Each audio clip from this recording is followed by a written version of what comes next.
One Belt, One Road Initiative, Maritime Silk Route and even CPEC, China Pakistan economic corridor पर हर कोई बात तो करता है। तकरीबन हर पाकिस्तानी को इस इनिशिएटिव से उम्मीद है कि ये पाकिस्तान के लिए ज़रूरी है, और हर पाकिस्तानी इस पर यकीन इसलिए करता है क्योंकि पाकिस्तान की तकरीबन तमाम पॉलिटिकल पार्टीज़, हुआ वो पीपल्स पार्टी हो या पीटीआई या नून लीग, इवन के इस्टेब्लिशमेंट, सब ही ने इस प्रोजेक्ट को पाकिस्तान के लिए फ़ायदेमंद करार दिया है। लेकिन फिर हमें अमेरिका और इंडिया की मुखालफत नज़र आती है, जिससे एक आम पाकिस्तानी का यकीन इस प्रोजेक्ट में और भी बढ़ जाता है। लेकिन क्या आपको एक्चुअली पता है कि ये BRI, CPEC वगैरह क्या है? आज कवर करेंगे। This is Gaurav Rizvi and you are on my channel.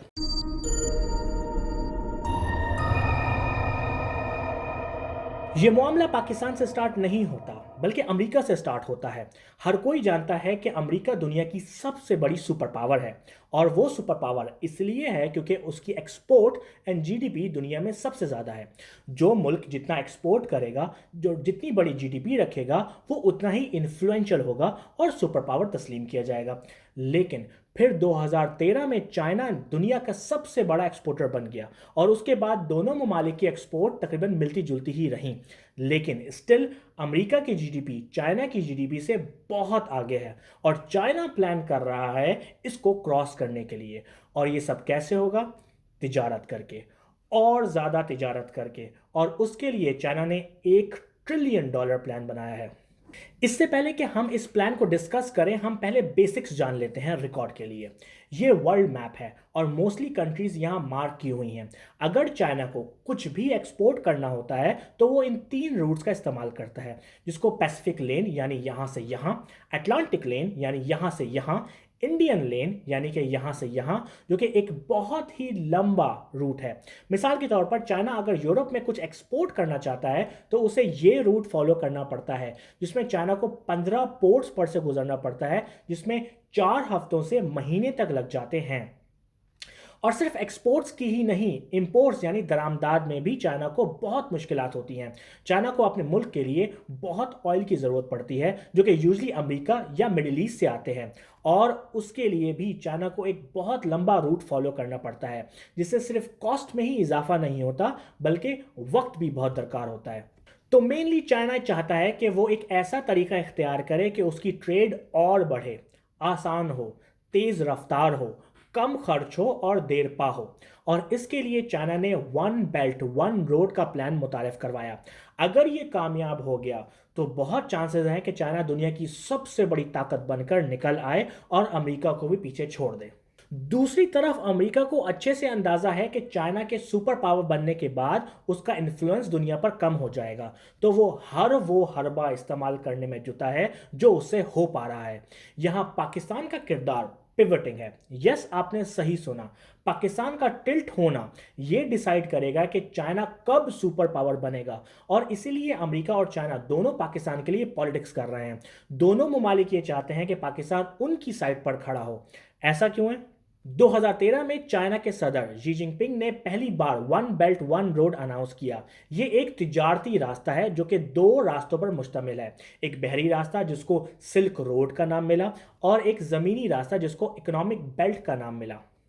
हम इकोनॉमिक बेल्ट से स्टार्ट करते हैं। चाइना चाहता है कुछ ऐसे ट्रेड राउट्स बनाए जिनमें से एक चाइना से निकलकर मंगोलिया से होता हुआ रशिया तक जाएगा। दूसरा रास्ता चाइना के शहरों से उज़्बेकिस्तान से होते हुए ईरान और फिर तुर्की से होते हुए जर्मनी, नेदरलैंड तक जाएगा। तीसरा रास्ता कजाकिस्तान से होते हुए रशिया तक जाएगा। एक और रास्ता चाइना से सीधा बांग्लादेश, जिसमें इंडिया और म्यांमार भी इन्वॉल्व होंगे, और एक सीधा रास्ता मलेशिया तक जाएगा। एक और अहम रास्ता चाइना की तरफ से पाकिस्तान के गवादर पोर्ट तक जाएगा, और इन सब रूट्स को इकोनॉमिक कॉरिडोर का नाम दिया गया है। China Indo China peninsula economic corridor, China Mongolia Russia economic corridor, Bangladesh China India Myanmar economic corridor, China Pakistan economic corridor CPEC, China central Asia west Asia economic corridor, new Euro Asia land bridge economic corridor. ये तो हो गया जमीनी मामला। China समुद्री root को भी बेहतर बनाना चाहता है, जिसको स्ट्रिंग ऑफ पर्ल्स कहते हैं।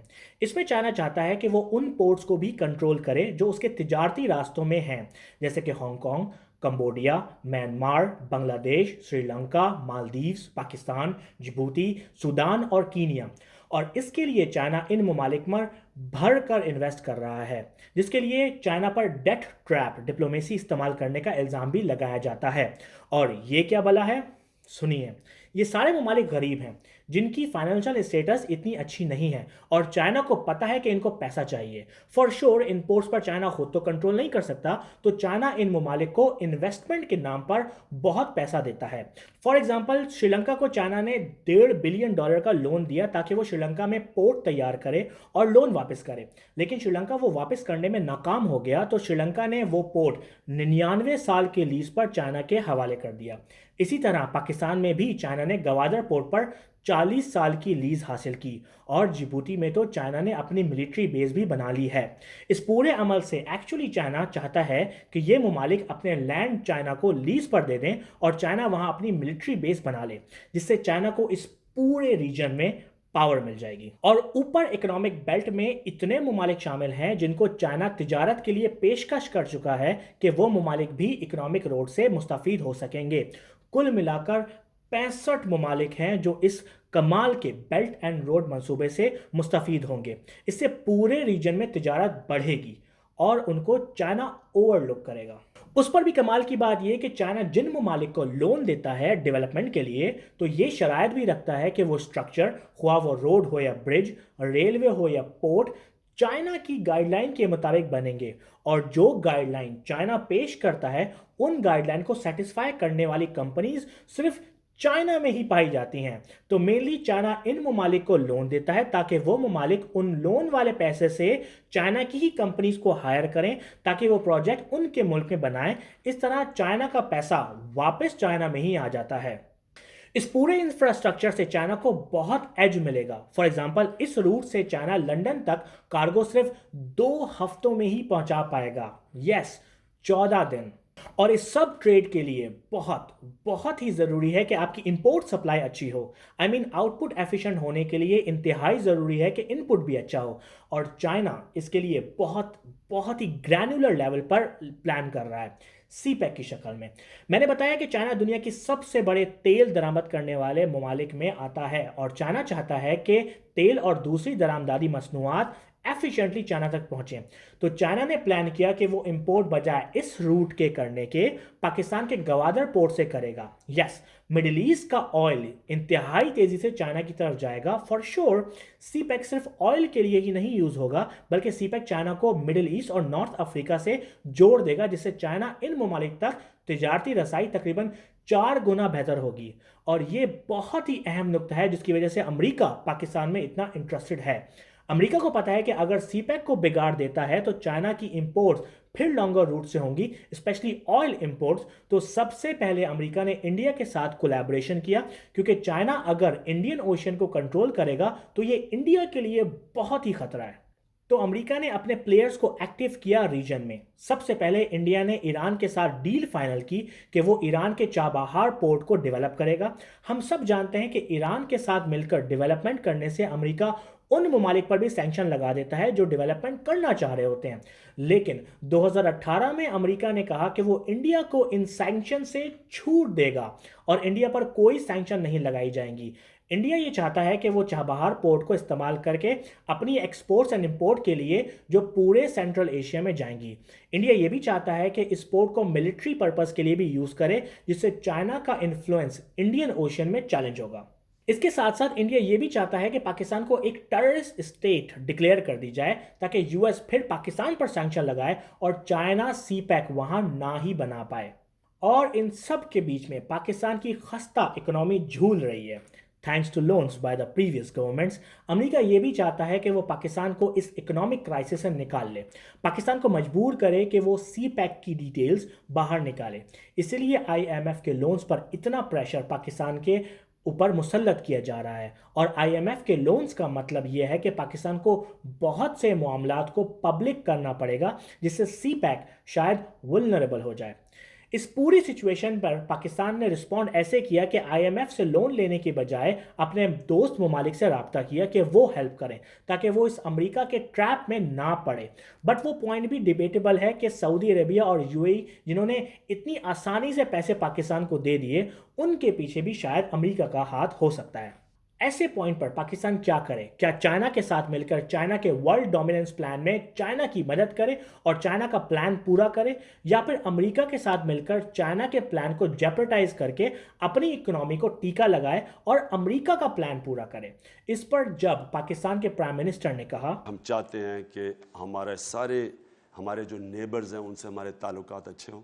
चाइना एक बड़ा हमें मौका देता है कि चाइना जो सीपैक उन्होंने पाकिस्तान में प्रोजेक्ट शुरू किया है, इससे हमें मौका मिलता है कि हम उसको सीपैक को इस्तेमाल करके इन्वेस्टमेंट पाकिस्तान के अंदर लेके आएँ। और मैं चाहता हूँ कि अमेरिका के साथ भी, यूनाइटेड स्टेट्स के साथ हमारी एक ऐसे ताल्लुकात हों जो कि म्यूचुअली बेनिफिशियल हों। अमेरिका समझता है कि वो पाकिस्तान को इमदाद करता है उनकी अमेरिका की जंग लड़ने के लिए, इससे पाकिस्तान को बहुत नुकसान पहुँचा है। हम ये रिलेशनशिप चाहते हैं अमेरिका से कि दोनों मुल्कों को फ़ायदा हो, एक बैलेंस्ड रिलेशनशिप हो, जिससे एक राहत आती है कि पाकिस्तान अब वही करेगा जो उसके अपने मफाद में होगा। And that's it. होप कि आपको मेरी वीडियो पसंद आई हो। अगर आप मेरी पर्सनल लाइफ को फॉलो करना चाहते हैं तो मुझे इंस्टाग्राम पर फॉलो करें gauhar.rizvi। यूट्यूब पर मुझे ज़रूर सब्सक्राइब करें www.youtube.com/mychannelvideo। And I will see you in the next video.